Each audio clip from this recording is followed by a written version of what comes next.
Dearest friends, അപ്പോൾ തന്നെ നമുക്ക് ഇന്ന് ബ്രെഡിൻ്റെ ഒരു ഉപ്പുമാവ് തയ്യാറാക്കാം. നോർമൽ ഉപ്പുമാവ് തിന്ന് മടുത്തിരിക്കുന്നവരാണോ നിങ്ങൾ എങ്കിൽ നിങ്ങൾക്കുള്ളതാണ് ഇത്.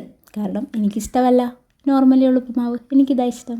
അപ്പോൾ ആദ്യം നമുക്ക് കുറച്ച് ബ്രെഡ് എടുക്കണം. ബ്രെഡിനതാ ഇത് പോണക്ക് കുഞ്ഞു കുഞ്ഞു പീസുകളായിട്ട് കട്ട് ചെയ്ത് മാറ്റണം. എന്നിട്ടൊരു പാത്രത്തിലേക്ക് എണ്ണ ഒഴിച്ച് അത് ചൂടായി വരുമ്പോൾ നമ്മളുടെ സവാള ഇട്ട് കൊടുക്കണം. ഇവിടെ ഒരു സവാളയാണ് ഞാൻ എടുത്തേക്കുന്നത്. സവാള ഇട്ട് കൊടുത്ത് അതൊന്ന് ഓക്കെ വരുമ്പോഴത്തേക്ക് കുറച്ച് ഉപ്പ് ഇട്ട് നല്ലപോലെ ഒന്ന് വാട്ടിയെടുക്കുക. എന്നിട്ട് നമ്മുടെ പച്ചമുളക് ഒരെണ്ണമാണ്, ഒരു പച്ചമുളക് ഇട്ട് കൊടുക്കുക. അത് നല്ലപോലെ ഒന്ന് വാടി വരുമ്പോഴത്തേക്ക് അതിനകത്തേക്ക് മസാല ഐറ്റംസ് തോനെയൊന്നുമില്ല, ഗരം മസാലയും മുളക് പൊടിയും. പിന്നെ നമ്മുടെ മെയിൻ ഇൻഗ്രീഡിയൻ്റ് ആണ് സോസ് ഇട്ടൊന്ന് ഇളക്കി നമ്മുടെ ബ്രെഡിനെയും കൂടെ തട്ടിയിട്ടൊന്ന് ആ ഒരു മസാല അതിനകത്തേക്ക് പിടിച്ചു കഴിഞ്ഞാലുണ്ടല്ലോ നമ്മുടെ ബ്രെഡ് ഉപ്പുമാവ് റെഡി. അപ്പോൾ ഇതിൻ്റെ ഫുൾ വീഡിയോ ഞാൻ തറയിൽ കൊടുത്തേക്കാം. എന്തായാലും ഒന്ന് കയറി കണ്ട് ഇഷ്ടപ്പെടുകയാണെങ്കിൽ ലൈക്ക് ചെയ്യാനും ഷെയർ ചെയ്യാനും സബ്സ്ക്രൈബ് ചെയ്യാനും മറക്കല്ലേ. അപ്പോൾ ഓക്കെ, ബൈ ബൈ.